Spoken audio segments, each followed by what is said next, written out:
If it doesn't grow, you can't cook it or eat it. So in this edition of VNC Eats, we visit the grand reopening of the Onslow County Farmers Market. We learn about pollinators, microgreens, the Mediterranean diet, and growing your own garden. First, Onslow County Farmers Market Manager Marie Bowman tells us about the philosophy behind the Saturday market and about the weekday location in Jacksonville. What we do with the farmers market is we give local farmers an opportunity and a place to sell their produce. We do focus on locally grown produce and also handmade, handcrafted items, so supporting local businesses. And this year you're going to have a location downtown, not a total food desert, but certainly an area where we don't have a lot of availability of fresh fruits and vegetables. And tell me a little bit about the new location. So we've got a new location at 512 New Bridge Street. It'll be on Tuesdays from 9:30 to 1:30. And that was one of the reasons that we had chosen that location. Is it is an area that's being watched by the USDA as a potential food desert. There is limited access to fresh produce in that area. And also with the Consolidated Human Service Building being there as well, those that are receiving benefits, whether through SNAP or WIC, can actually come over and shop at the market and help support local farmers and businesses. It's also important from another viewpoint. We still, unfortunately, have a lot of people who've never been on a farm and kind of a disconnect between where their food comes from. But here we have farmers who can actually stand and talk to the customers. It's not like going to the supermarket and getting something that sat in a truck for 48 hours. Or longer than 48 hours. Unfortunately, the produce that a lot of the stores are carrying are being shipped in from California, Mexico, Florida. And so it can actually spend even up to a week in the grocery store. So the products that we sell here at the market are picked at the peak of ripeness. So they're fresh, they've got peak nutrition, they're healthier, and you do get to talk with the farmer. If there's some things that you're interested in him producing, if he gets enough interest in something, they certainly add that to their farm plan. Now, the Saturday market is open from now until when? The Saturday market is open from now until mid-November. We'll take the Thanksgiving weekend off and then be back the following weekend with the holiday market. A little bit different, less produce focused, but certainly handmade gifts for the holidays. And we're here from 8:30 to 1:30. By the way, the Tuesday market is 9:30 to 1:30.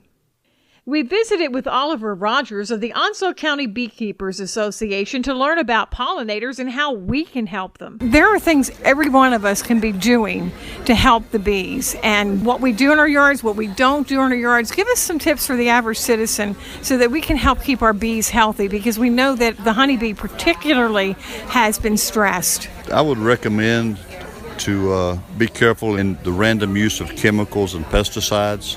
Those are just a few of the contributing factors to the, you could say, to the demise of bees, because bees carry in small particles of all types of chemicals into their beehive, and after a while the wax gets contaminated.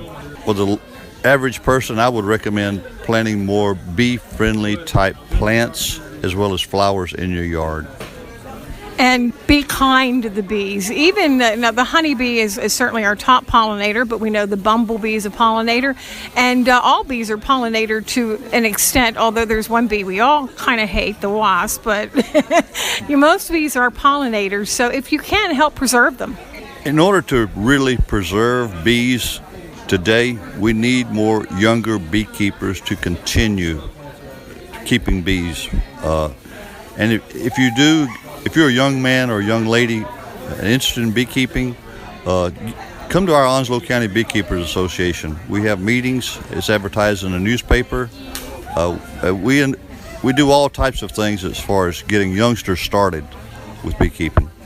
I know that there were some hives lost because of Florence, so I know we're kind of in the process of replacing those as well. White Oak High School, I think, lost a couple. Yeah.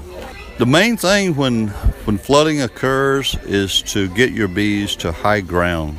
If you think you're in an area where your bees might possibly be flooded, evacuate them. Get them on higher terrain.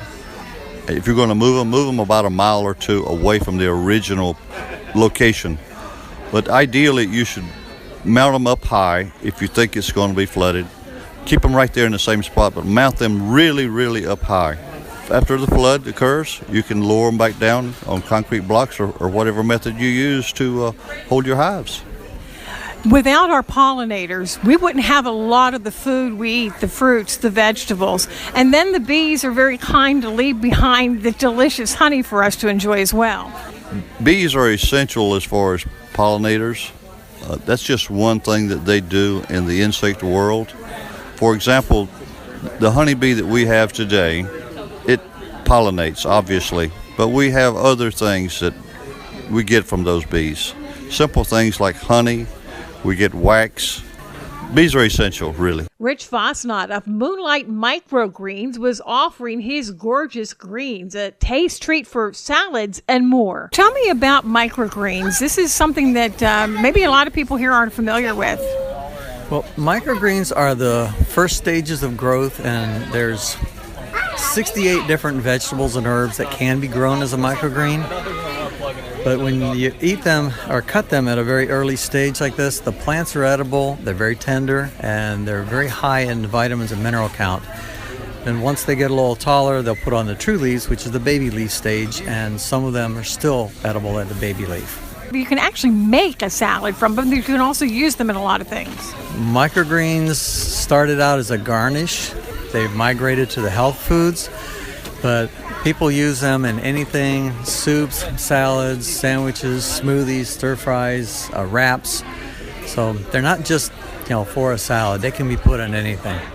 People can grow their own as well, and you have grow kits?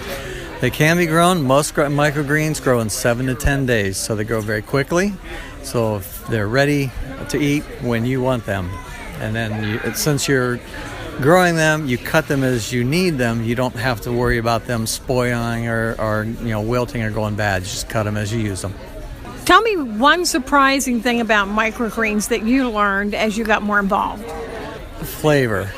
You're looking at a bed of grass, and you think you're mowing the yard, but then when you taste it, it tastes just like the vegetable, the herb that it is. Radish is a very strong flavor, arugula, broccoli. So the flavor is surprising as how strong the flavor is. We visited with Chef Theodore Alexander Foros and talked about his cookbook and the benefits of the Mediterranean diet. Tell me a little about the name of your book and what it's all about. The name of the book is Feast for the Gods, and it's a very healthy Greek cuisine with beautiful photography, very easy recipes to follow. And the way to health is eating Greek cuisine has been voted the healthiest cuisine in the world forever. The expectancy of life of men in Greece is 100 and women over 100, the way they eat. And I know doctors talk a lot about the so-called Mediterranean diet. So what in this diet is the particularly healthy parts? Extra virgin olive oil, fresh cold pressed, a lot of seafood, everything in moderation. You can have some meat, but avoid the fatty meats, a lot of fruits, couple of glasses of wine a day or one drink a day. It helps your circulation. And positive thinking. A lot of the Greek cuisine that most of us are familiar with would be baklava, spanakopita, things that the average cook may be a little scared of, but there's a lot of cuisine in your book that someone who is not comfortable in the kitchen could easily make. They could very easily make because the recipes are very compact. Everybody who gets the cookbook, they swear by it. All the recipes work. Some of them can be in my family forever, since the beginning of time. But of course, I've been, according to New York Times, a 4-star chef and own 6 restaurants in Manhattan. I played with them and I made the recipes healthier and easier to follow.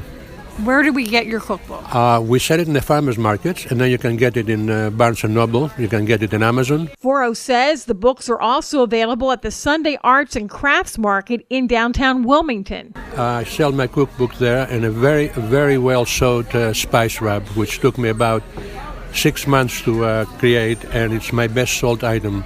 It has no salt, no sugar inside, but it lifts the flavor over anything you put in. Is that also a key to Mediterranean cooking, the use of herbs and spices? Yes, very important. And my wife, on the cookbook, my wife called me a French perfumer because she said, and she's a trained chef as well, she said I'm the only chef that she knows that can combine herbs in a very harmonious way. And finally, we stop by the Cooperative Extension table to learn a little about resources for backyard gardeners and the benefits of gardening. Our guide is John Reinches, Master Gardener. We have a long growing season, a wonderful growing season, but we have a challenging growing season in the summer in our area, especially if you're a backyard gardener. Yes, and the environment is so different, and so many seasons and so much variety to what the weather can do that you've got to be flexible. And there's a lot of different situations that arise. And so we're here to help people identify problems, find resources that are research-based to help them solve the problems. So everything we do is affiliated with North Carolina State University and some other land grant universities that their knowledge and their publications are based on scientific research. And if we're having a problem with our vegetable garden or our fruit trees or even our flowering shrubs or our flowers or our trees, a very good resource is to come to the Onslow Cooperative Extension and take advantage of the Master Gardener program. I know you have classes, you have literature. You're here every time at the farmers market? Yes, we're here at virtually every farmers market. But one of the things to keep in mind that even if you're not in North Carolina, virtually every state has a cooperative extension at their land grant university. Ohio State, Southern Illinois, Michigan State, Clemson University. Every state virtually has a land grant with an extension service that has the same type of researches and the same philosophies as North Carolina. Research-based information that's designed for that local environment. And it's important to pass this knowledge along. I saw a young man here planting a seed and getting some information. I guess that really does your heart good to see the younger generation getting interested in gardening. It's a lot of fun to see them show interest and get excited about growing. And many of our classes, we have a program out here called Growing Minds, where we bring third graders in, and we'll do about 7 programs during the year with anywhere from 30 to 40 grade school kids, and we talk about different subjects: pollination, water quality, vermicomposting. And so we bring the young ones in and get them started learning early about the environment and growing. What's the best part of gardening? I know I have a couple blueberry bushes, and I probably only get enough blueberries off of them to make sauce, but it's just something about harvesting those fresh berries and making something out of them that's just so much fun. Well, I think the yield is always fun, and there's a lot of work and a lot of people. Yeah, you could go to the grocery store and probably buy it cheaper than you take your labor and your time and resources, but it's not as much fun. And also, gardening and work in the yard, things like that, you get a great deal of exercise. We have a program, we talk about the value of exercise as a result. For an example, we worked in the yard to trim crepe myrtles, and in 2 hours we walked a mile in a small backyard with a lot of aerobic exercise. So you don't really think about the intrinsic benefit of gardening, and exercise and activity is one of the best things you get out of it as far as I'm concerned. If you want to plant for pollinators, a good resource is clemson.edu.extension. Look up fact sheet HGIC 1727. There are plenty of fact sheets at the Clemson site to help you with your backyard garden. And a couple of trees that pollinators like that are good to plant right now in late spring: the tulip tree and the white fringe tree, both gorgeous flowering trees. I'm Kathy Clark. Thanks for joining me on a tour of the Onslow County Farmers Market. Again, market days are Saturday on Richlands Highway and Tuesdays in downtown Jacksonville.